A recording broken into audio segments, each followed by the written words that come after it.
All right, people. How did I get in this room? It is episode 3. Margot, this is our first foray into country music. We've done some new wave with Tom Chapman from New Order, Ryan Roxy, Ryan Cook, a little rock and roll in episode 2. Episode 3, Kylie Morgan. Kylie Morgan. Woohoo! As you know, I'm such a huge fan of hers. And just parlaying from the rock and roll crew for a little bit, we are a Texas-based show, of course. So it's really cool to kind of go back to our roots and celebrate a female singer, a lead. And this is going to be one of our first. And hopefully people think we nailed it. I thought she was wonderful. I thought she was charming the moment that we all logged onto the Zoom together. I loved her right away. Well, look, it's incredible, and the way that she intros is just talking about badass females, celebrating badass females, and not that you're a female. We know that you're male. Thank you. But she was excited to share her story with us, and she's on tour right now.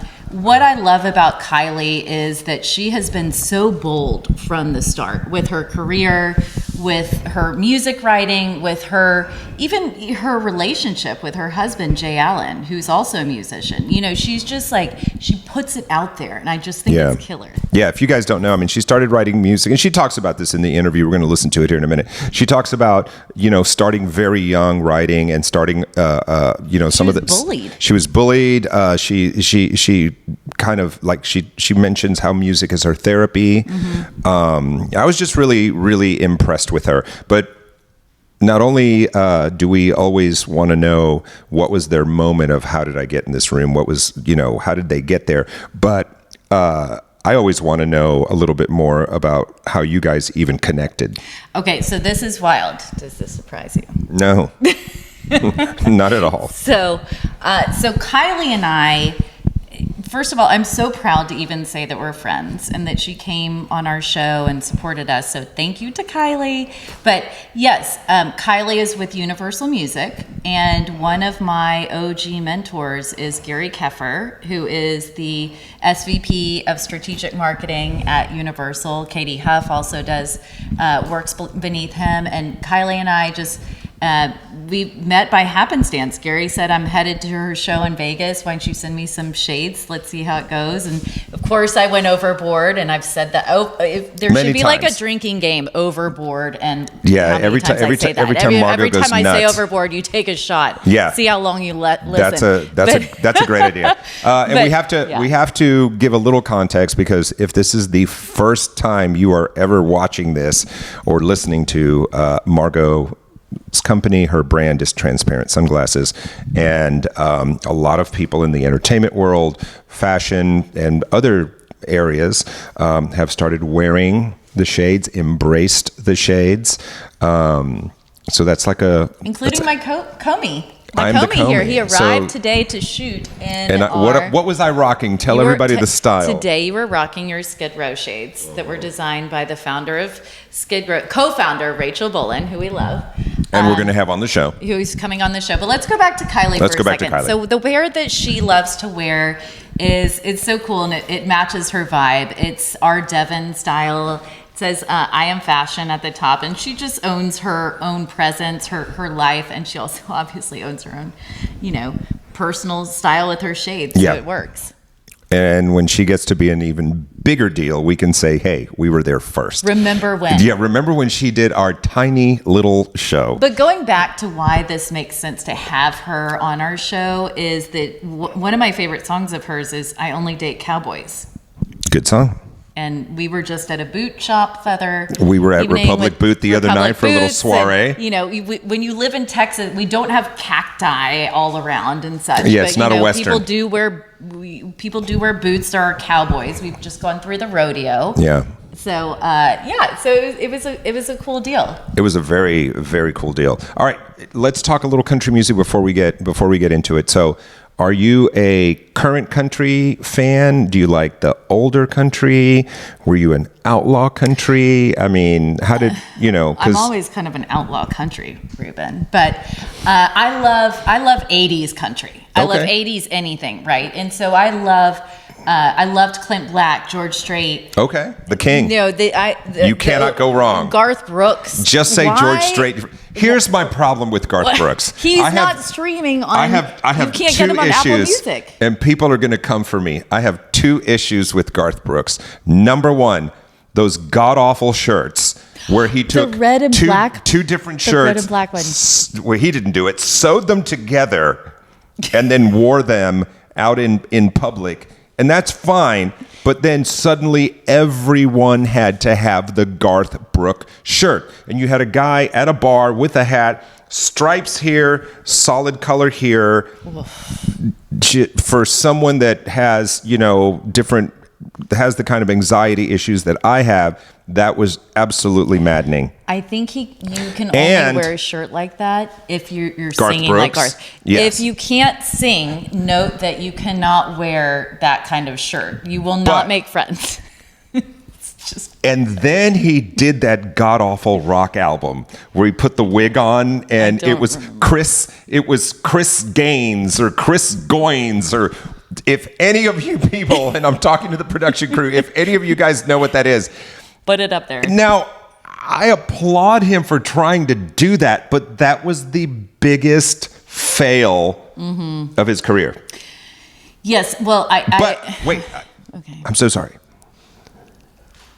I always get cut off. There that's are why we work Garth so well Brooks together. songs that I absolutely love, and the reason he has a bazillion fans, and they still love him, and he still sells out all around the world because he's Garth Brooks. And he's pretty darn great. Okay, not to put you on the spot, but I like to do that. So, what is your favorite Garth Brooks song? I like. Is it Friends in Low Places? Friends. I've got friends in low places. Mine is I Shameless. love that one. Shameless is good. Thunder Rolls. Thunder Rolls is like an anthem. I think people love screaming that in a sold out arena or stadium. A couple of years ago, how big of a deal is the guy? He came in, opened the rodeo, and closed it. Right. Who does that? So going back to Kylie, I believe she will be, why it's cool to have her on our show is she will probably be opening. Blake Shelton just opened recently, and we were there. Well, you weren't, but I was. You had incredible parking. I was. Yes, it'll be. How was the show? Margot says, we were able to park right up front. I did not know that was even available. Yes, so when Kylie... And you took super producer Clara B. I did Clara B. We love Clara B. And I think Kylie Morgan will also give us that incredible access. And she's just such a dream to have on. Also, I think it's neat because she's... Sometimes these folks, she was discovered, on YouTube. She was... the song that she wanted to release was she was told that it was going to be too personal and that it wouldn't resonate with her fans. And I think it's really killer that she said, I don't care. I want to be heard as a woman. These are feelings I have. And she stuck to it. And it resonated. Love that. And over a few weeks, she got more than 1 million views.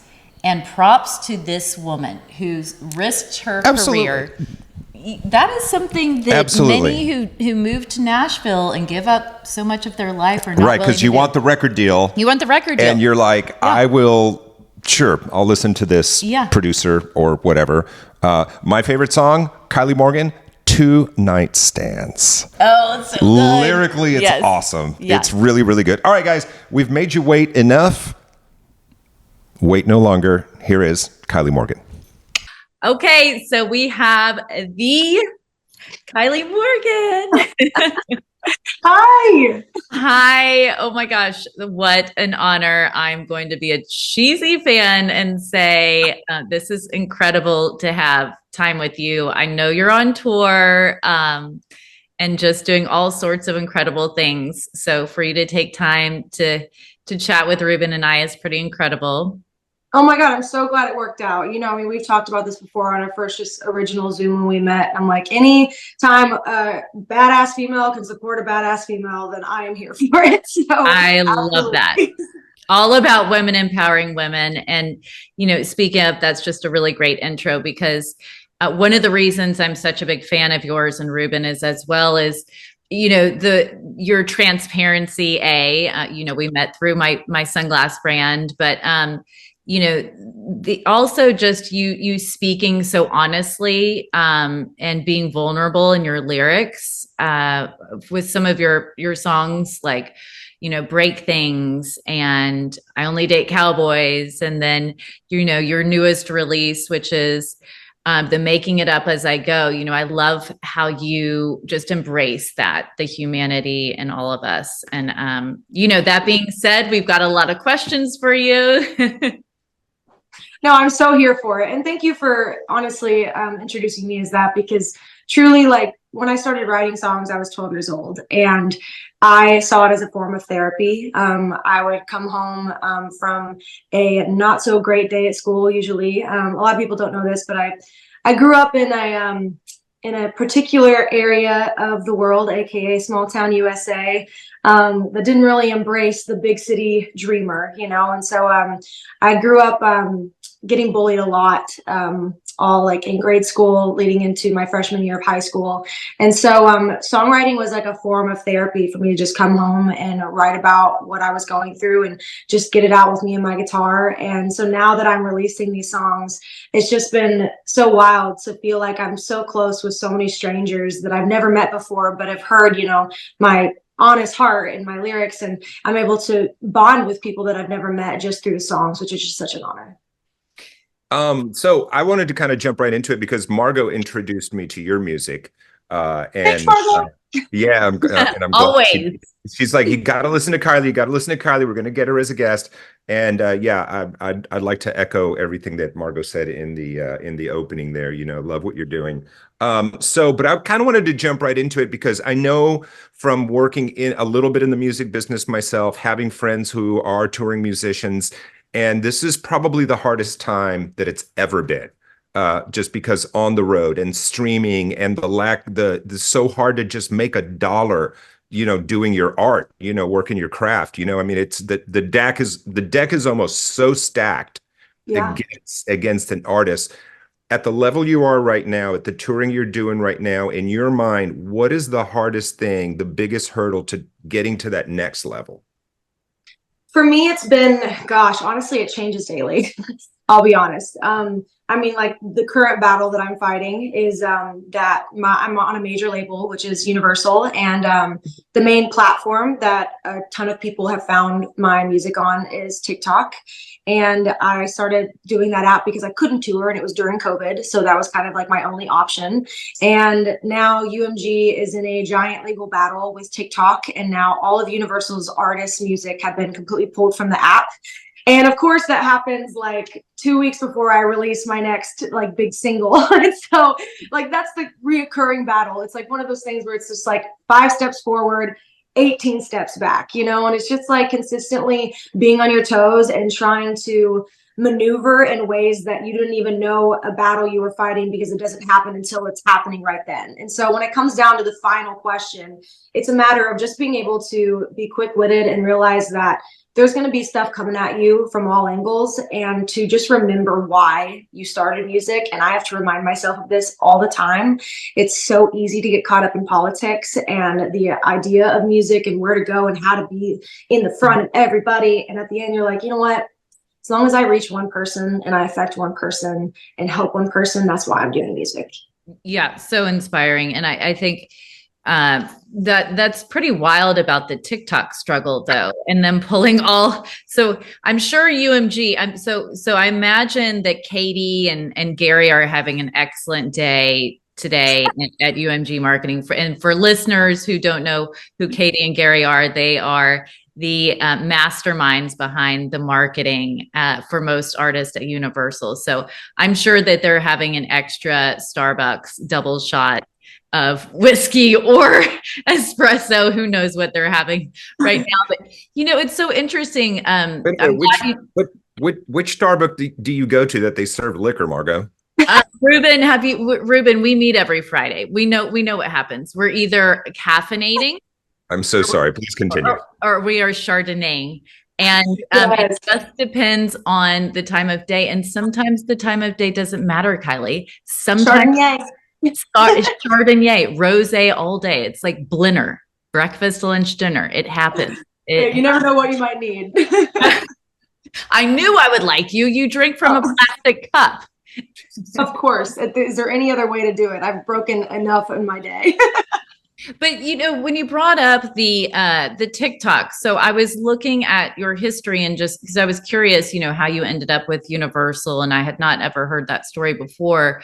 But that you wanted to release Independent with You, I guess via your label, and they thought it was too personal. So you went ahead and circumvented and released that on TikTok, which is ingenious, by the way. And woke up after 24 hours and had 1 million views. That's completely incredible. It's one of those things too, where as an artist, I grew up in the era of Shania Twain. She is my absolute idol. And how I saw art, especially country music growing up, was okay, a major label signs you, they get you on the radio, CMT plays your music videos, your CDs become in Walmart or sold wherever, and then you become a big star. And that's like the format that was very simplified back then because we didn't have all of these other avenues that you can kind of go down. So right. For me, when I signed my deal, I was, I was 22 or 23. And I signed my record deal. I went on a whole radio tour. And I was about to release my big song to radio called Break Things. We just were amping this song up. The slingshot was engaged. We were about to finally do it, after years of working. And then this whole global pandemic thing happened. Wait, what was that? So that kind of threw a wrench in some things. And I had to pivot. And just like the last question that I answered, things will come at you 24/7. And you just have to make sure that at the end of the day, you're just trying to get your art out there. And so when it comes to me and the songs that I write, they are very personal. And sometimes I was told that it was a little too personal because a lot of people won't be able to relate because it's so specific. And so when it came down to it, I was just like, you know what? I believe in this song called Independent with You. And I was like, if they're not going to let me release it, I'm at least going to post it just so it can hopefully reach at least, a few hundred people, a few thousand, whatever it may end up, to just show them that other people are feeling this way. And so when I had that initial reaction of overnight, over 1 million views and just thousands of comments from women being like, thank you for putting this out there, it made me want to fight harder for the things that I believed in. And you know what? None of us know what's right, what's wrong, what's going to work. We're all throwing spaghetti against the wall, let's be honest. But yeah. The fact that this was the first song that my fans and the public chose for me, and the fact that there was no plan behind the song and everyone was like, we need this song, that made me realize that no matter how much planning, scheming, marketing goes into anything you do, everyone's going to choose what they want to hear from you. And so that was the first time that happened to me, and it kind of just shifted my perspective. Kind of going back to touring for, and getting out there, kind of trying to, like you said, trying to win over one fan at a time. Mm-hmm. And I've heard this from other artists that, that tour a lot. Different parts of the country receive your music differently. Whether you're playing gigs on the, the tour swinging through the East Coast, or you're in the South or Southwest, or you're in the Midwest. From the touring you've done to this point, is there a city or a particular show that you just, there was that connection, the audience was going crazy, it was just that show was just so incredible? Is there a spot or a place like that for you? Yes. I will never forget it. It's like, if I could tattoo the moment on me, I would, because that's how spectacular it was. It was right when I released If He Wanted To, He Would. And I had released my other songs like Independent with You, I Only Date Cowboys, Break Things before that. And this was kind of the first big push because of we were sending it to country radio. And I will never forget, I was going through Iowa City in this tiny club. It was one of my first shows I've done as a headliner. And I'm like, no one's gonna even buy tickets. Like, no one really even knows me, you know, like I'm still brand new. And we were in this room, and every single person of that 200 people that could fit in this small room knew every single word to every single song. And I just remember crying on stage because I was like, oh my God, I am being seen, I am being heard. And it was the most fulfilling moment of every time that I get frustrated and I'm like, why am I even doing this? That moment right there, I remind myself so much of, because it was the most fulfilling moment of my life. I just have to say, I was just like, she's so charming. And I loved doing that interview with her. I mean, she's just amazing. And so you guys know, Margot was the one that said, hey, Kylie Morgan, I think this is going to be an interview for the show. She is wonderful. And like many things, Margot kind of turned me on to her. Thank you for doing that. And I'm so glad that she did the show. Yes, no, it was incredible. There is a reason there's that term Southern charm, right? And with a country music artist, she is the most charming. Talk about the ultimate. And I can only imagine now that I've turned you on to her songs with the radio blasting and Ruben jamming to, break things. Yes. Yes. I it. walked into the house and she was already, the music was already blasting the other day when we were prepping the show. And yeah, so really good stuff. You guys need to check her out, really. I mean, amazing young lady, and hopefully we're going to hear a lot more from her. And this is only the start of her arc in country music. For me, I consider her kind of like a modern country artist. I think she fits into this genre. Which is not my favorite genre. Mm-hmm. I mean, there are the people that I like currently right now kind of are a little bit, they're more of throwbacks. It's Chris Stapleton, it's Sturgill Simpson. Those are the guys that I like. And I'm going to screw her name up. And even though she's a little bit more Americana, Sierra Farrell, because that just kind of reminds me of the country music that I liked originally. Does that make sense? There are so many. First, we're talking about male country musicians here. I'm going to rep the women, and I think there's incredible women such as Kylie, such as Carrie. Without a doubt. So I think it's cool. There's different approaches to their lyric writing. But that does distinguish, though, for me.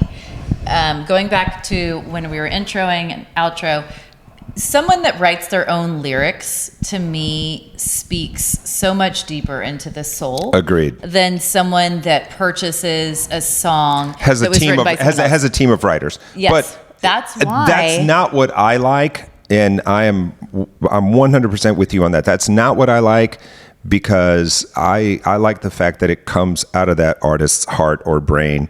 But there are this is not, there are so many, I know everything.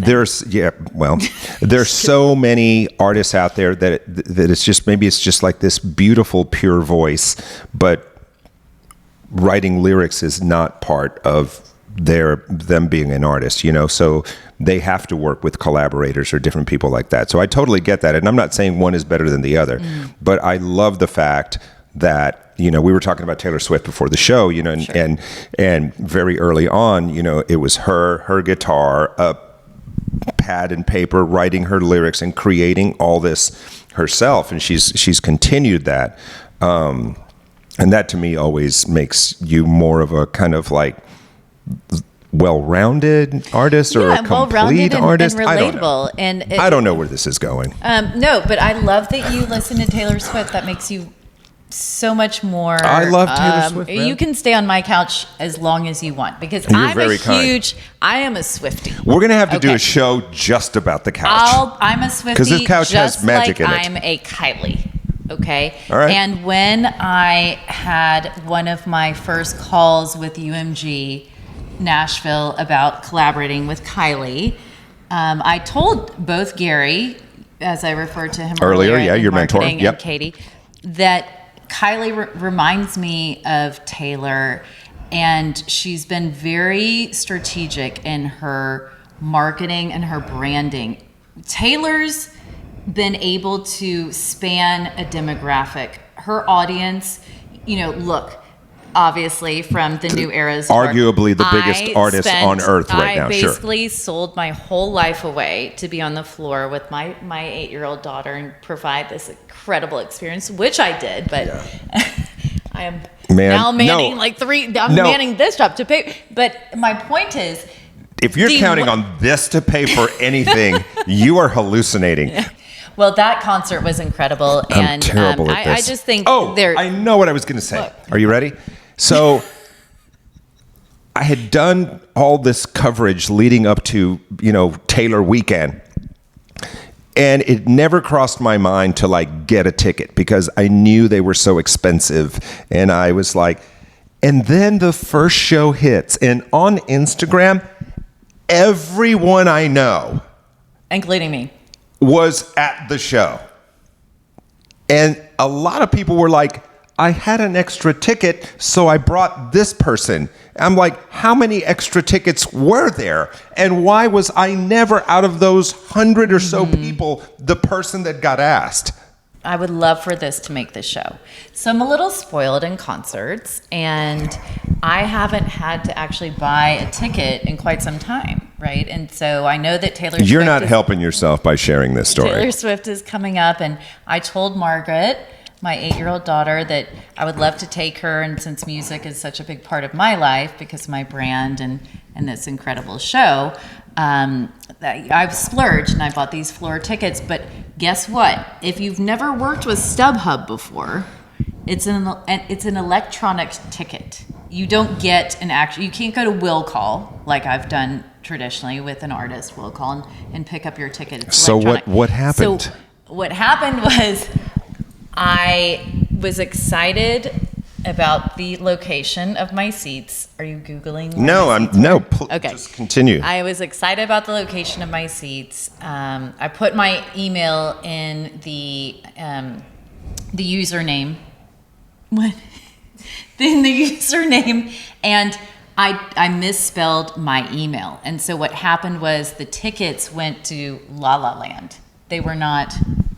So you paid for the tickets and they just disappeared. You did not have access to your tickets. Yes. So how did you get back? Well, I made it all the way to, thank you to the SeatGeek CEO, because we talked many times after 18 hours of me staying online and getting all the way to the top. And he said, I will figure this out. And I will get you your tickets. Refund you. I wish you the very best, and I hope you get some therapy. And so what I did was, knowing that I was going to have that refund, I went on StubHub. And I bought the same ticket, so I got 4. I bought 4 floor tickets. So you bought 8 tickets, but only used 4. No, I bought 2 and 2, thinking I was taking Margaret and I, and then Margaret and I again. Jesus. So exciting. All right. I see the wrap. We're going to do, we're going to do the math later. And that was, I don't know. I'm going to start timing these things from now on. That was interesting. When you go off script, if you enter this your is why email we and write all this stuff down, because we're trying to stay on. But no, that was a great story. It was a good story. It was a fantastic story. Thank you for being here. Episode 3. How did I get in this room? You guys are great. We're out of here. Peace. Love y'all.